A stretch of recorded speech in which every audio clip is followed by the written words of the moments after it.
കൈവരിച്ചിരുന്ന് പ്രാർത്ഥിക്കുക. ഈ മകൻ എന്നും വിശ്വസ്തയോടുകൂടെ ഏൽപ്പിക്കപ്പെടുന്ന ഉത്തരവാദിത്തങ്ങൾ ഒട്ടും വീഴ്ച വരുത്താതെ ജീവിതത്തിന്റെ അവസാന നിമിഷം വരെ നിലകൊള്ളാൻ നമ്മൾ കൈവരിച്ചിരുന്ന് പ്രാർത്ഥിക്കേണ്ടി വരും. പ്രാർത്ഥിക്കാൻ നമുക്ക് ബാധ്യതയുണ്ട്. പ്രാർത്ഥിക്കണം. പ്രാർത്ഥനയിലൂടെ മകൻ നമ്മൾ ശക്തി കൊടുക്കുക.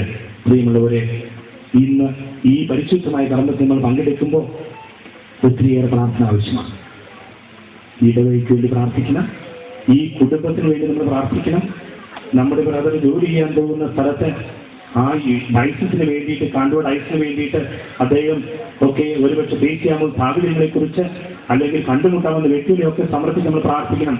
നമ്മുടെയൊക്കെ പ്രാർത്ഥന ഇതായിരിക്കട്ടെ: ദൈവം ഈ വ്യക്തിയെ വിളിച്ച് അഭിഷിക്തനായിട്ട് ഈ വേദിയിൽ മാറ്റുന്നെങ്കിൽ ഈ അഭിഷിക്തനായ നിലയിൽ തന്നെ അവസാന നിമിഷം വരെ നിന്ന് വിശ്വസ്തയോടുകൂടെ ദൈവത്തിനും ദൈവജനത്തിനും വേണ്ടി നിലകൊള്ളുന്നവനായിട്ട് ഈ മകനെ നിലനിർത്തണമേ എന്നുള്ള പ്രാർത്ഥനയാണ്.